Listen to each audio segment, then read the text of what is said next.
Oke, halo semuanya. Kembali lagi bersama aku, Hadesa Stena Ladiwila. Di sini, aku akan membahas materi ekonomi kelas 12, yaitu materi perpajakan. Kira-kira teman-teman ada yang tahu gak sih perpajakan itu apa?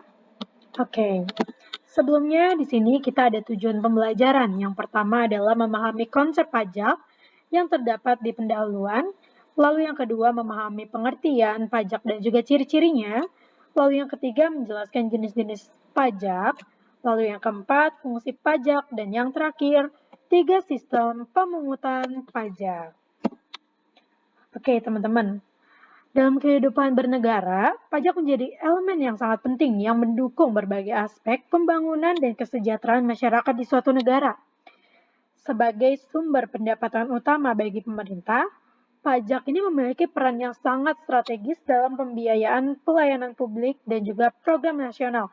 Jadi teman-teman, pajak ini sangat penting apalagi dalam program yang pemerintah adakan. Secara sederhana, pajak dapat dipahami sebagai pungutan wajib yang dibayarkan oleh individu maupun badan usaha kepada negara sesuai dengan peraturan yang berlaku karena pajak ini memiliki kaitan dengan undang-undang. Jadi pajak ini tuh punya undang-undangnya tersendiri. Meski bersifat memaksa tanpa imbalan langsung atau bayar jasa, namun manfaatnya dapat dirasakan oleh seluruh masyarakat melalui berbagai fasilitas dan layanan yang disediakan pemerintah.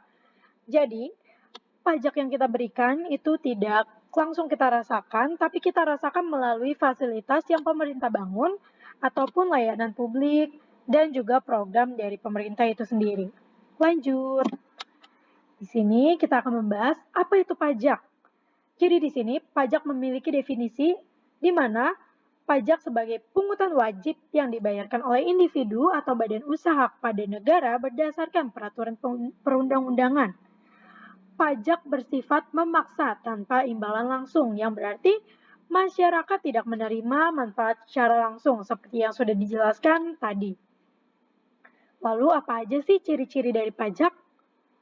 Ciri-ciri dari pajak adalah pajak dipungut berdasarkan undang-undang. Lalu yang kedua, tidak mendapat jasa timbal balik.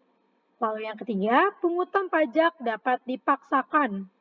Lalu yang terakhir adalah bersifat wajib. Jadi ciri-ciri dari pajak itu sendiri bersifat wajib dan juga dipaksakan karena seperti yang terdapat pada Undang-Undang 1945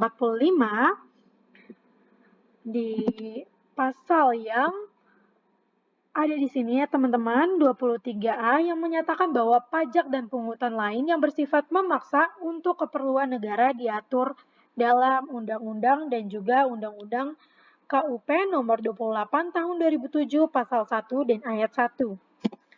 Oke, kita boleh lanjut ke apa aja sih jenis-jenis dari pajak? Teman-teman pasti bertanya-tanya, emang apa aja sih? Pajak tuh jenis-jenisnya apa aja sih? Oke, jadi pajak itu dibagi menjadi 3 jenis berdasarkan sistem pemungutannya, di mana ada pajak tidak langsung.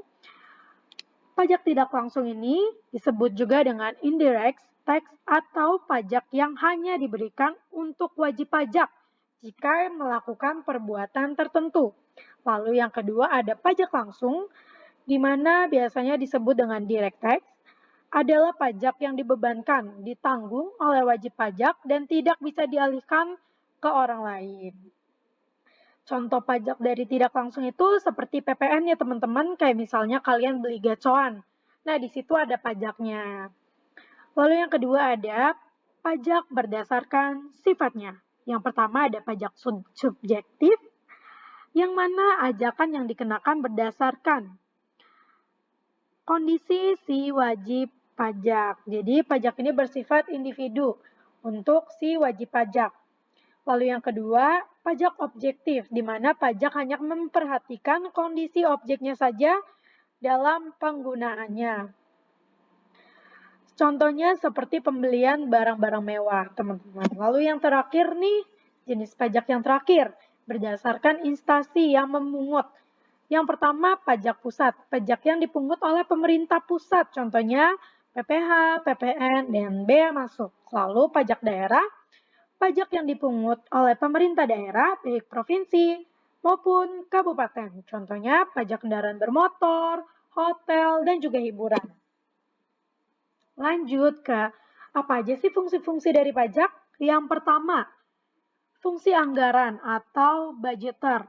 Sebagai sumber pendapatan negara, pajak berfungsi untuk membiayai pengeluaran-pengeluaran negara untuk menjalankan tugas-tugas rutin dari negara, melaksanakan pembangunan, dan membutuhkan biaya untuk membuat sebuah fasilitas yang masuknya ke pembangunan. Biasanya biaya ini dapat diperoleh dari penerimaan pajak.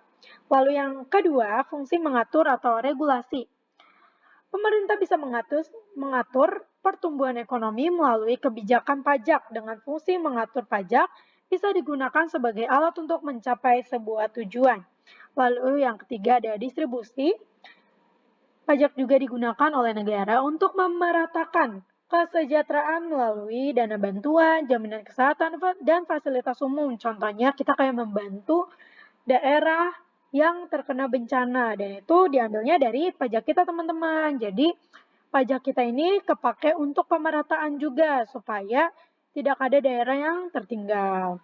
Fungsi stabilitasi yang terakhir fungsinya untuk menstabilisasikan perekonomian negara. Salah satunya adalah masalah inflasi dan deflasi.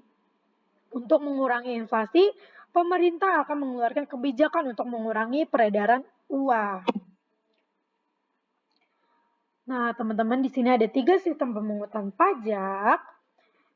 Yang pertama, self-assessment system atau penentuan besar kecilnya pajak terutang yang harus dibayarkan dilakukan secara mandiri oleh si wajib pajak. Jadi, self-assessment ini seperti yang sudah tertera di judulnya, self artinya diri kita sendiri atau si wajib pajak dibayarkan secara langsung oleh kitanya sendiri. Lalu yang kedua ada official assessment system, lebih menitikan beratkan pada petugas atau institusi pemungut pajak. Jadi kayak pemerintah gitu untuk menentukan besar kecilnya pajak yang harus dibayar sama kita, teman-teman gitu. Jadi langsung aja kita lanjut ke yang ketiga atau withholding assessment system. Besarnya pajak dihitung oleh pihak ketiga, bukan wajib pajak, petugas pajak atau fiskus. Contoh withholding system adalah pemotongan penghasilan karyawan yang dilakukan oleh bendahara instansi atau perusahaan terkait. Oke, manfaat pajak di sini ada dampak positif dari pajak. Pajak digunakan untuk membangun infrastruktur seperti rumah sakit, jalanan sekolah, dan fasilitas umum. Lalu pajak digunakan untuk memberi subsidi bahan bakar, minyak, dan juga subsidi pangan. Dan yang terakhir, pajak digunakan untuk menyediakan pelayanan transportasi umum. Jadi setelah dari sekian banyaknya yang sudah kita paparkan, pajak juga memiliki manfaat yang begitu positif bagi kita sebagai warga negara Indonesia, teman-teman. Jadi untuk orang tua ataupun teman-teman kita yang sudah memiliki kewajiban untuk wajib pajak, yuk kita bisa untuk membayar pajak tepat waktu. Kesimpulannya dari PPT ini adalah kesadaran perpajakan adalah hal penting yang harus dimiliki oleh masyarakat karena pajak yang dibayarkan masyarakat digunakan untuk pembangunan negara kita, teman-teman. Jadi, kepatuhan dalam berbayar pajak mencerminkan dukungan terhadap pembangunan negara. Oke, ikan hiu muter-muter, thank you and see you later. Semoga video yang sudah saya buat ini dapat bermanfaat dan dapat memberikan pengetahuan yang lebih lagi untuk teman-teman yang belum tahu pajak itu apa, manfaatnya apa, jenis-jenisnya apa, dan cara pemungutannya bagaimana. Di video ini saya juga minta maaf jika ada salah kata ataupun bahasa yang belibet. Sekian, terima kasih. Sampai jumpa.